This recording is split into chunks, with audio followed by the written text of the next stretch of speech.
조합제 TV 시청자 여러분 안녕하십니까? 2024년 6월 6일 오후 5시 30분입니다.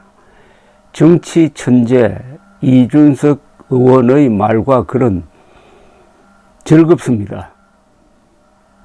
말과 글이 즐겁다는 것은 거기에 유머가 있다는 뜻이고 뭔가 배울 게 있다는 그런 뜻입니다. 그래서 좀 짜증이 날 때 구글로 들어가서 이준석 최근의 인터뷰 논평 기사를 찾아서 읽으면은 다 읽고 나서는 꼭 머리에 남는 문장이 있습니다.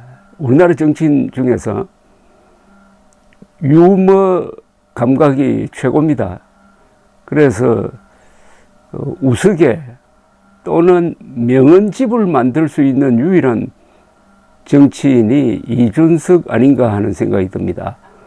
30대 후반의 정치 천재를 갖고 있다는 것은 우리 국가적 자산입니다. 얼마나 즐겁습니까? 천재는 보통 사람들을 기쁘게 만듭니다. 노래 천재, 미술 천재, 정치 천재도 마찬가지입니다.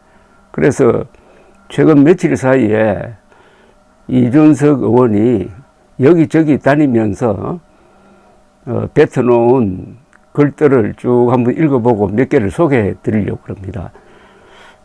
오늘 CBS 라디오와 인터뷰를 했는데 김현정의 뉴스쇼에 출연했습니다. 그는 정부가 권위 있는 전문가로 내세운 미국 액트GO의 비토르 아브레우에 대해서 이제는 외국 권위자 한 사람을 쫓아다니면서 이러쿵저러쿵 하는 그런 나라가 아니었으면 좋겠다고 했습니다. 이번에 너무 뜻하지 않는 타이밍에 뜻하지 않는 방식으로 영일만 유전을 발표했기 때문에 신뢰하지 못하는 부분이 있다면서 윤석열 정부를 보면은 대통령이 뭔가 잘못된 보고를 받은 것인지 명확하지 않은 사안들이 몇 개 있었다고 했습니다. 부산 엑스포 유치 실패를 언급했고 기업들이 유치하기 위한 행동보다는 권력자에게 보여주려는 행위를 많이 하는 걸 보면서 뭔가 잘못되고 있다라는 생각을 했었다고 했습니다. 그러니까 부처 대신에 대통령이 직접 나서서 발표한 것에도 큰 의문이 있다는 점을 지적을 했습니다. 정부의 매장량 140억 배를 삼성전자 시가총액 5배 발언도 근거가 없다고 일축을 했습니다. 이준석 의원은 요즘 유가가 배럴에 70불을 하니까 환율을 1200억 원 잡아도 1200조 가깝다. 그런데 삼성전자 시가총액 5배는 2500조가 넘는다는 걸 예로 들었습니다. 그러니까 정부가 이 경우에는 산자부 장관인데 정부가 단순 계산도 잘못해가지고 한 2배나 틀린다는 이야기입니다. 안 맞는 게 너무 많다. 이거 도대체 누가 엑셀 돌린 거냐? 과연 제대로 돌리기는 한 거냐? 140억 배럴을 가채 매장량 100%라 하더라도 삼성전자 시총의 5배가 안 나온다 라고 비판을 했습니다. 이준석 대표가 석유에 대해서 좀 알고 있다는 느낌을 주는 게 이 가채 매장량입니다. 이 가채 매장량이란 것은 뭐냐면은 140억 배럴 있다라고 하면은 그게 다 퍼올릴 수 있는 게 아닙니다. 여러 가지 지질학적 사정으로 그 중에 30% 정도만 채굴 할 수 있습니다. 그걸 가채 매장량이라고 그럽니다. 그러니까 윤석열 대통령이 140억 배럴이라고 했을 때 그게 원시 매장량이냐 아니면 채굴할 수 있는 가채 매장량이냐 하는 개념도 아마 윤석열 대통령이 몰랐을 겁니다. 가채 매장량은 약 30%다. 이준석 의원은 지금 미국의 쉘 같은 경우에도 배럴당 생산 비용이 40불 가까이고 사우디아라비아는 10불 정도 되는 상황이라면서 심해 시추가 생산 비용도 상당할 텐데 간단히 머릿속으로 엑셀 돌려봐도 안 맞는 숫자들을 발표하니까 당황스럽다고 했습니다. 이 심해 이 영일만의 경우에는 뭐 1000m 수심 1000m 이상이라는데 거기서 석유를 발견하더라도 너무나 바다가 깊어서 생산성이 과연 있겠느냐, 코스트가 너무 많이 든다, 이런 것도 고려했느냐라는 지적이었습니다. 며칠 전에 SBS와 또 이준석 의원이 인터뷰를 했어요. 여기서도 포항 영일만 앞바다에 140억 배럴의 석유와 가스가 묻혀있을 가능성을 발표한 데 대해서 이준석 의원은 다급해 보인다, 한탕주의에 빠진 것 같다 라고 지적을 했습니다. SBS 유튜브 정치 컨설팅 스토브리그에 출연해서 한 이야기입니다. 진단이 틀리니까 참모들이 자꾸 이상한 걸 시키는 거예요. 낮은 지지율이 고착화되다 보니까 한탕주의가 횡행하고 있는 거예요. 한 방에 끌어올릴 것을 찾고 있는 거예요 라고 했습니다. 이준석 의원은 석유 개발 사업이라는 것은 투자와 사기의 경계선상에 있다면서 대통령이 직접 발표하는 등 숟가락을 얹으면 위험하다고 경고했습니다. 이것도 아주 절묘한 표현인데, 이 석유 개발이 지상 최대의 투기판입니다. 그러니까 100개를 뚫어서 유전이 발견될 확률은 2%, 5%밖에 안 됩니다. 그러니까 여기에는 투자와 사기가 아주 뒤섞여서 돌아간다는 겁니다. 그러니까 여기 잘못 손댔다가는 큰일 난다는 이야기입니다. 이번 국정브리핑과 여당 일각에서 나오고 있는 김정숙 여사 특검법 발의 등을 거론하면서 이준석 의원은 가장 질이 낮은 방법만 쓰고 있다고 했습니다. 70대 이상을 붙들어 놓겠다는 의도로 보이는데 관성을 따라가면서 석유, 김정숙 이런 거 아주 원초적인 반응을 보이고 있다고 했습니다. 그 방법들 중에서도 가장 질 낮은 방법들을 쓰고 있다. 이 중앙일보 논설위원이 이준석 의원을 한 100분 정도 인터뷰를 해가지고 요약한 기사를 올렸는데 여기서도 뼈가 되고 살이 될 만한 내용들이 있습니다. 그것만 골라서 소개를 해드리겠습니다. 윤석열 대통령 탄핵에 대해서는 반대하는 입장입니다. 탄핵은 어떤 경우에도 대한민국의 불행이다.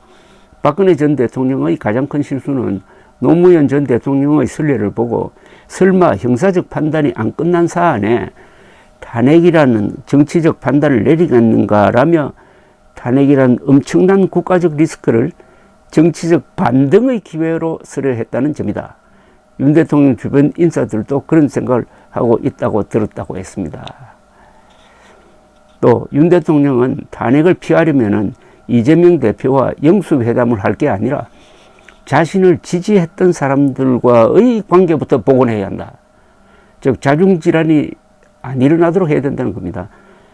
나한테는 안 그래도 된다. 하지만 안철수 의원, 김기현 전 대표 등에게 그때는 오해가 좀 있어 미안하다. 한 번 더 같이 이 정부의 성공을 위해 일해보자고 해야 한다. 그게 대통령의 정무적 역량이라고 했습니다. 아주 이거 핵심을 찔렀습니다. 탄핵을 면하려면은 140억 배를 이런 거 발표하지 말고 안철수, 김기현 섭섭했던 사람과 만나서 이 균열이 일어나지 않도록, 한동훈도 물론 만나야 되겠죠. 근데 한동훈이 만나려고 하지 않으니까 그건 좀 어려운 것 같은데 내부 단계를 다져야 된다는 이야기입니다. 박근혜 정부가 그다지 심하지 않은 인화성 물질, 국정교과서 문제라든지 세월호 참사 대응, 미흡 등 바로 그런 인화성 물질 옆에서 담배를 피웠다면 지금 윤석열 정부는 아예 유조선에서 삼겹살 파티를 하고 있는 느낌이다. 이것도 아주 근사하고 정확한 표현인 것 같습니다. 유조선에서는 그 석유가스나 이런 게 막 섬에 나오기 때문에 담배 피우면 큰일 납니다. 거기서 삼겹살 파티를 하고 있답니다. 한동훈에 대해서는 이렇게 이야기했습니다. 한동훈은 이번 전당대회 대표 출마를 하고 싶어 하는 것 같다. 전해 듣기로는 달리 할 게 없었으라고 하는데 내가 그 위치에 있었다면은 중소지방 거주 체험 등 할 게 너무 많을 것 같다. 정치는 부족한 걸 채워 나가야 한다. 당장 선거도 없어 어디 가서 축사나 하는 당대표가 왜 때려 하는지 모르겠다. 최상병 특검에 대해 한마디도 못하는 걸 보면 앞으로도 윤 대통령에 맞서는 목소리를 내지 못할 것 같다. 출마하면 당선 가능성은 높긴 하겠지만 다른 후보가 치고 나올 공간이 충분하다. 한동훈은 사실 대한부재란 말 속에 올라오는 인물 아니냐. 솔직히 석 달 전 자기들을 몰살시킨 장수를 다시 뽑는다는 것은 거의 불가능에 가까운 것 아니겠느냐라고 했습니다. 얼마 전 서울대 강연에서 대통령을 멍청한 사람이라고 해서 비난이 들어오고 있는 데 대해서는 이렇게 대응을 합니다. 이걸 두고 사가지 없다고 평가하는 건 그 자체로 모순이다. 누군가를 사가지 없다고 말할 자유가 있으려면 누군가를 멍청하다고 말할 자유도 있어야 한다. 대통령은 하늘과 같은 사람이니까 그런 용어 쓰면 안 된다는 것 아닌가. 국민들이 다 보고 있다고 생각한다. 명패 집어 던지는 사람 노무현을 대통령으로 만들었고 또 아무리 사가지 없다는 소리 듣지만 동탄에서는 흠이 안 되어 선택을 받은 사람 아닌가라고 반박을 했습니다. 이 개헌 문제에 대해서는 어떤 권력이 대통령이든 총리든 아니면 그걸 둘로 나누든 대한민국의 정치 상황을 다 해결할 수 있는 슈퍼맨은 없다고 본다. 난 오히려 대통령제를 보완할 방법으로 선거 과정에서 그림자 내각, 섀도우 캐비넷을 도입하면 좋다고 본다. 그런데 현재 어떤 공직을 약속하면 선거법 위반이 되어버린다. 바꿔야 한다.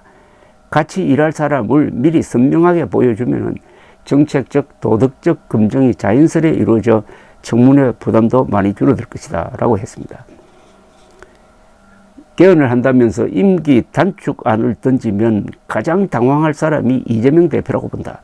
개헌 이니셔티브를 대통령이 가져가게 되어 야당이 그런 걸 못 받을 것으로 본다고 전망을 했습니다. 미국의 방위비 분담금을 우리가 전액 부담하더라도 잠재적 핵 능력을 확보하자는 주장을 어떻게 생각하나라는 질문에 대해서는 이준석 의원은 윤 대통령이 나와 대화할 때 그것에 대한 관심이 좀 있었다. 잠재적 핵 능력뿐 아니라 핵 폐기물 문제 해결을 위해서도 핵 재처리 문제는 절실하다. 일본도 확보하고 있는 능력 아닌가. 우리도 당당하게 요구할 수 있다. 방위비 분담금과 결부하여 어떻게든 성과를 내야 한다. 물밑에서 몰래 하고 있어 성과가 안 보일 뿐이라 믿는다. 대통령이 설마 그것도 안 하고 있을까라고 생각한다고 했습니다. 이준석 의원은 지난 5일 밤에는 CPBC 김준일의 뉴스 공감에서 진행자와 이런 말들을 주고받았는데 진행자가 개혁신당이 최상병 특검법은 찬성하고 한동훈 특검법은 반대하는 것으로 알고 있다면서 그 이유를 묻자 이준석 의원은 이렇게 이야기합니다. 조국 대표가 자식과 관련된 아픔이 있는 건 알겠지만은 한동훈 장관 딸에 대한 수사가 언급되는 건 조심스럽다고 했습니다. 그 이후로 연좌제 느낌이 드는 가족 수사가 반복되면 안 되기 때문이라고 선을 그었습니다.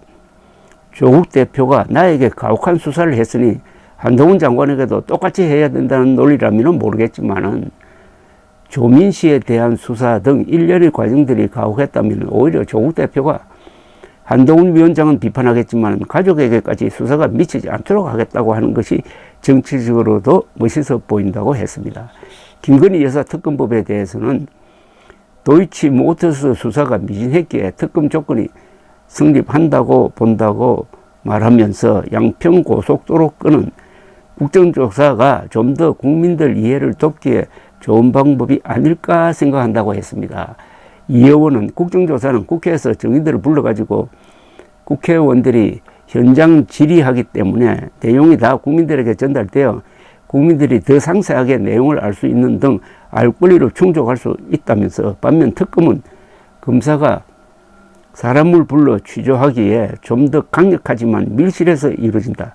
그 최종 결과물만 브리핑된다면서 국민 생활과 직결되는 고속도로 건설 문제는 모두가 보는 앞에서 다룰 수 있는 국정조사가 합리적이라고 주장을 했습니다. 이 주장이 합리적입니다. 감사합니다.